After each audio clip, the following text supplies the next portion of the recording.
Salut les amis, aujourd'hui on va parler de management. J'ai une question de Sabine qui galère sur le travail à distance. Elle est manager dans un grand groupe et elle me pose la question suivante. Je vous la lis, je l'ai devant moi. Comment bien gérer une équipe qui travaille à distance? Je suis en galère totale parce que je n'arrive pas à passer assez de temps avec mes collaborateurs et pourtant je me fais interrompre tout le temps. Le grand classique, ma chère Sabine, je comprends ton dilemme, je comprends le problème, je suis passée par là aujourd'hui et c'est vrai qu'en cette période de confinement, on a tous vécu ce raz-de-marée en fait de changement de pratique dans notre management et donc c'est pour ça que je vous ai concocté aujourd'hui mes best practices sur comment bien manager à distance.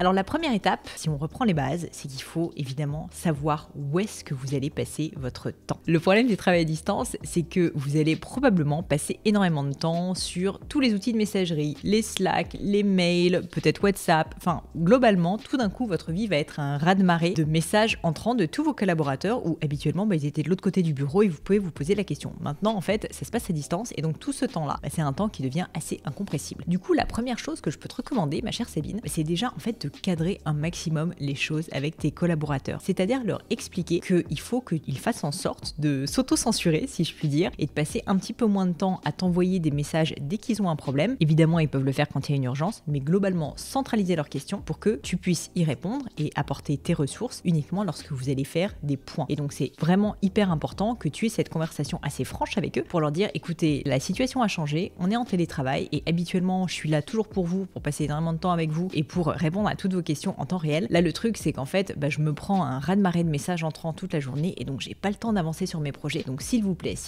essayez de concentrer vos questions et qu'on les traite ensemble lors d'un point, par exemple, hebdomadaire. Ça, c'est vraiment une première étape de transparence, si tu veux, avec tes collaborateurs, mais qui est hyper importante parce que déjà, ça va permettre de cleaner ton temps d'une manière assez incroyable. La deuxième étape, du coup, c'est justement d'organiser ces points hebdomadaires avec tes collaborateurs. Alors, je dis hebdomadaire, ça peut être toutes les 2 semaines, ça dépend du nombre de personnes que tu as dans ton équipe, mais typiquement, moi, c'est ce que je fais chez Gemio. J'essaye d'avoir un point toutes les 2 semaines avec chacun de mes collaborateurs pour justement les débloquer sur tous les sujets qu'ils vont avoir en cours. Si jamais il faut le faire une fois par semaine parce qu'il y a trop d'urgence, on peut le faire une fois par semaine. Mais pendant ces points-là, on prend les nouvelles les uns des autres évidemment, et puis ensuite, en gros, moi je vais leur dire, je suis votre source, je suis là pour vous aider, donc si jamais vous avez besoin de quoi que ce soit, vous me le dites, quels sont vos problèmes. Et je suis là pour les aider à réfléchir à leurs problèmes et essayer de les résoudre avec eux. Pas forcément leur servir la solution sur un plateau, parce que l'idée c'est qu'ils soient autonomes et que ça vienne d'eux, mais par contre, les aider à trouver finalement la solution eux-mêmes. Ça, c'est hyper important et je te conseille de mettre en place ce petit process d'un point par semaine ou un point toutes les 2 semaines. Tu vas voir, ça va te permettre de vraiment concentrer ton temps de management. Et enfin, la troisième astuce que moi-même j'ai mis en place, c'est pas uniquement les points individuels, c'est aussi un point plus global qui est un point d'équipe qui te permet en fait de continuer à avoir une vie d'équipe, parce que le souci, une fois de plus, du travail à distance, c'est qu'en fait, tu vas avoir beaucoup d'échanges bilatéraux. C'est d'ailleurs pour ça que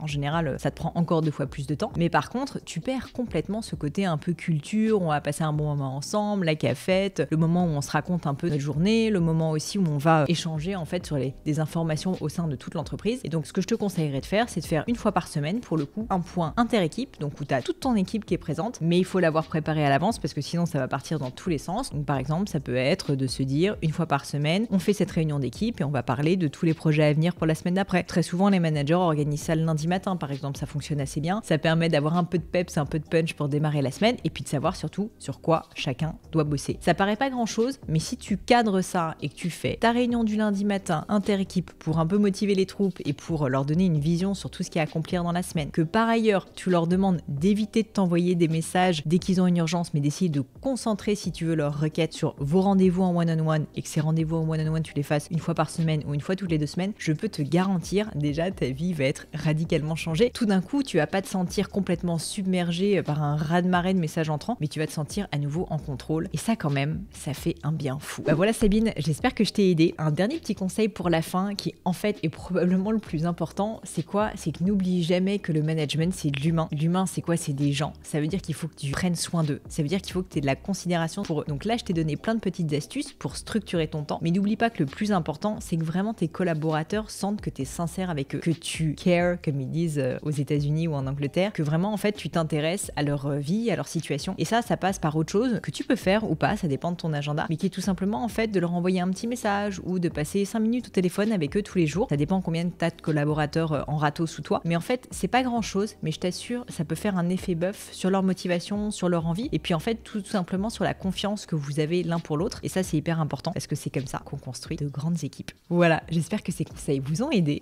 et je vous dis à bientôt pour une prochaine question.